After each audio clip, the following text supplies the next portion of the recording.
A severe winter storm has brought heavy snow to southern Ontario, where strong winds, lightning and thunder have also been reported. Local authorities says between 22 and 30 centimeters of snow fell on the Greater Toronto area, prompting the City of Toronto to declare a major snowstorm condition that bars residents from parking on designated routes for the next 3 days.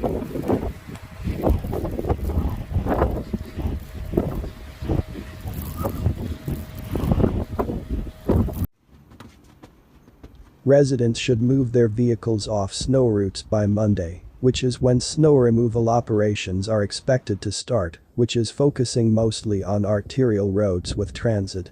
Hundreds of flights departing and arriving into Toronto Pearson International Airport have been cancelled as a result of the storm.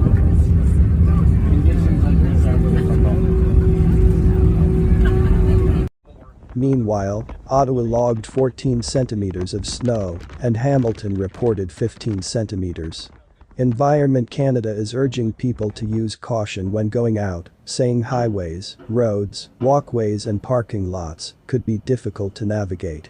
Driving could also prove difficult, with slush or snow-covered roads creating treacherous conditions, and blowing snow, possibly reducing visibility without warning.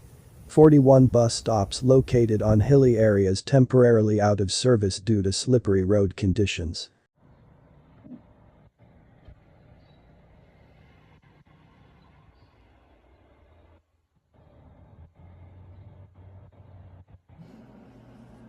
Snowfall and winter storm warnings remain in effect for some parts of the province, including Ottawa, Kingston and other parts of eastern Ontario.